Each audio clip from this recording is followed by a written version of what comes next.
Padma Bhushan B Sarojadevi ವಿಧಿವಶರಾಗಿದ್ದಾರೆ. ಹುಟ್ಟೂರು ದಶವಾರದಲ್ಲಿ ಅಂತ್ಯಕ್ರಿಯೆಗೆ ಸಿದ್ಧತೆಯನ್ನ ನಡೆಸಲಾಗಿದೆ. ಮನೆಯಿಂದ ತೋಟದವರೆಗೂ ಕೂಡ ಅಂತಿಮ ಯಾತ್ರೆಯನ್ನ ನೆರವೇರಿಸಲಾಗುತ್ತೆ. ಪಲ್ಲಕ್ಕಿಯಲ್ಲಿ ಪಾರ್ಥಿವ ಶರೀರದ ಮೆರವಣಿಗೆಯನ್ನ ಹೊತ್ತು ಸಾಗಲಾಗುತ್ತೆ. ಒಕ್ಕಲಿಗ ಸಂಪ್ರದಾಯದಂತೆ ಅಂತಿಮ ವಿಧಿವಿಧಾನಗಳನ್ನ ಜರುಗಿಸಲಿಕ್ಕೆ ಅವರ ಕುಟುಂಬಸ್ಥರು ನಿರ್ಣಯಿಸಿದ್ದಾರೆ ಮತ್ತು ಅದಕ್ಕೆ ತಯಾರಿಗಳನ್ನು ಕೂಡ ಮಾಡಿಕೊಳ್ಳಲಾಗಿದೆ. ಇನ್ನೇನು ಕೆಲವೇ ನಿಮಿಷಗಳಲ್ಲಿ ಅವರ ಪಾರ್ಥಿವ ಶರೀರ ಬಂದ ನಂತರದಲ್ಲಿ ಆ ಎಲ್ಲ ಪ್ರಕ್ರಿಯೆಗಳಿಗೆ ಚಾಲನೆ ಸಿಗುತ್ತೆ.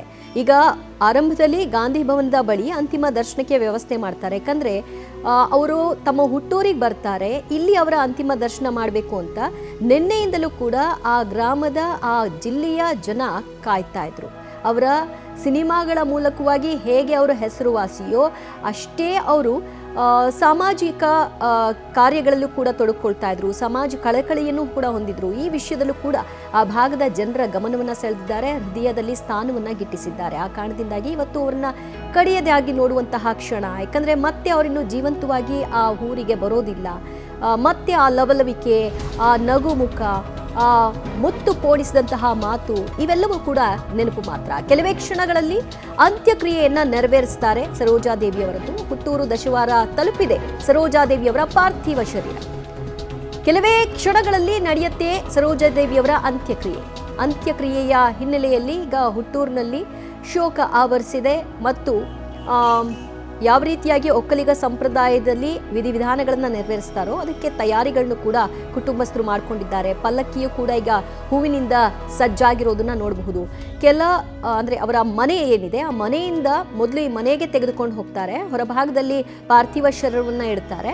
ಅದಾದ ನಂತರದಲ್ಲಿ ಮನೆಯಿಂದ ಅವರ ತೋಟದ ಮನೆ ಏನಿದೆ ಅಲ್ಲಿಗೆ ಪಾರ್ಥಿವ ಶರೀರವನ್ನು ಪಲ್ಲಕ್ಕಿ ಮುಖಾಂತರವಾಗಿ ತೆಗೆದುಕೊಂಡು ಹೋಗಲಾಗುತ್ತೆ. ಸೊ ಅದಕ್ಕೆ ಮೆರವಣಿಗೆಗೆ ಸಿದ್ಧತೆಗಳನ್ನ ಮಾಡಿಕೊಂಡಿದ್ದಾರೆ. ಮತ್ತಷ್ಟು ಮಾಹಿತಿ ಪಡೆಯೋಣ ನಮ್ಮ ಪ್ರತಿನಿಧಿ ವಿನಯರಿಂದ. ವಿನಯ, ಅಭಿನಯ ಸರಸ್ವತಿ ಸರೋಜಾದೇವಿಯವರು ಇನ್ನು ನಗುಮುಖದಿಂದ ಆ ಜಿಲ್ಲೆಗೆ ಬರೋದು ಇನ್ನೂ ಆಗಲ್ಲ.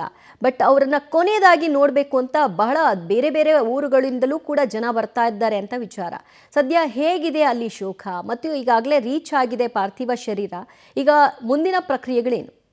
ದಿವ್ಯಾ, ಚನ್ನಪಟ್ಟಣ ಅಂತಂದರೆ ಸರೋಜಾದೇವಿಯವರಿಗೆ ಸಾಕಷ್ಟು ಒಂದು ಅವಿನಾಭಾವ ಸಂಬಂಧ ಇರುವಂಥದ್ದು. ಯಾಕಂದರೆ ಇದೇ ಒಂದು ಚನ್ನಪಟ್ಟಣ ತಾಲೂಕಿನ ದಶವಾರ ಗ್ರಾಮದಲ್ಲಿ ಹುಟ್ಟು ಬೆಳೆದಿದ್ದಂಥದ್ದು. ಹಾಗಾಗಿ ಈ ಊರಿಗೆ ಸಾಕಷ್ಟು ನಂಟನ್ನು ಇಟ್ಕೊಂಡಿದ್ರು. ಜೊತೆಗೆ ಬಂದಾಗೆಲ್ಲ ಕೂಡ ಊರಿನ ಗ್ರಾಮಸ್ಥರ ಜೊತೆ ಮಾತುಕತೆಯನ್ನು ನಡೆಸಿ ಊರಿಗೆ ಬೇಕಾಗಿರುವಂಥ ಒಂದಷ್ಟು ಅಗತ್ಯವಿರುವಂಥ ಸೌಲಭ್ಯಗಳನ್ನ ಕೊಡಿಸುವಲ್ಲೂ ಕೂಡ ಪ್ರಮುಖ ಪಾತ್ರವನ್ನು ಸರೋಜಾದೇವಿಯವರು ಮಾಡಿಸಿದ್ರು. ಆ ನಿಟ್ಟಿನಲ್ಲಿ ಇದೀಗ ಅವರು ಇವತ್ತು ವಿಧಿವಶರಾಗಿದ್ದಾರೆ. ಹಾಗಾಗಿ ಸಾಕಷ್ಟು ಶೋಕ ಈ ಒಂದು ಗ್ರಾಮದಲ್ಲಿ ಆವರಿಸಿರುವ ಸದ್ಯ ಇನ್ನೇನು ಕೆಲವೇ ಕ್ಷಣದಲ್ಲಿ ಅವರ ಅಂತಿಮ ಯಾತ್ರೆ ಆರಂಭ ಆಗುತ್ತೆ. ಮನೆಯಿಂದ ನೇರವಾಗಿ ಒಂದು ಪಾರ್ಥಿವ ಶರೀರ ಏನಿದೆ ಜಮೀನಿಗೆ ಆಗಮಿಸುತ್ತೆ.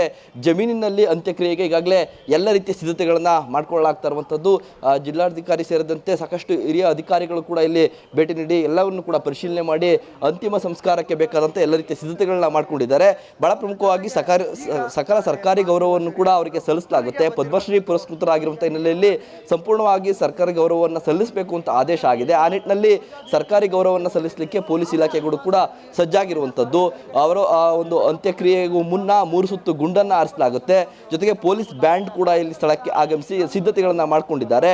ಇನ್ನು ಈಗಾಗಲೇ ಗುಂಡಿ ತೋಡುವಂಥ ಪ್ರಕ್ರಿಯೆ ಕೂಡ ಸಂಪೂರ್ಣವಾಗಿ ಮುಕ್ತಾಯವಾಗಿದೆ. ಸಂಪೂರ್ಣವಾಗಿ ಗುಂಡಿಯನ್ನು ಹೂಗಳಿಂದ ಅಲಂಕಾರವನ್ನು ಮಾಡಲಾಗಿದೆ.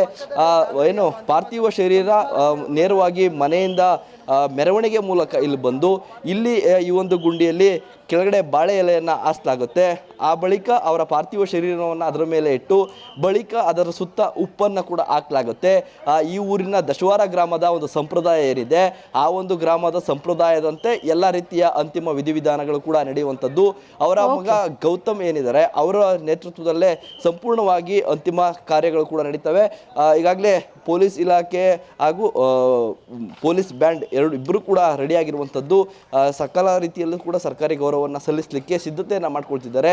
ಇನ್ನು ಸರ್ಕಾರದ ಪರವಾಗಿ DCM DK ಶಿವಕುಮಾರ್ ಅವರು ಹಾಗೂ ಸ್ಥಳೀಯ ಶಾಸಕರು ಕೂಡ ಪಾಲ್ಗೊಳ್ಳುವಂಥ ಸಾಧ್ಯತೆ ಇದೆ. ಆ ನಿಟ್ಟಿನಲ್ಲಿ ಎಲ್ಲ ರೀತಿಯ ಸಿದ್ಧತೆಗಳನ್ನು ಕೂಡ ಮಾಡ್ಕೊಂಡಿರುವಂಥದ್ದು. ಇನ್ನೇನು ಕೆಲವೇ ಕ್ಷಣಗಳಲ್ಲಿ ಅವರ ಶವಯಾತ್ರೆ ಕೂಡ ಆರಂಭ ಆಗುತ್ತೆ. ಹಾಗಾಗಿ ಎಲ್ಲ ರೀತಿಯ ಸಿದ್ಧತೆಗಳು ಕೂಡ ಆಗಿರುವಂಥದ್ದು. ದಿವ್ಯಾ, ಥ್ಯಾಂಕ್ ಯು ವಿನಯ್ ನಿಮ್ಮೆಲ್ಲ ಮಾಹಿತಿಗೆ.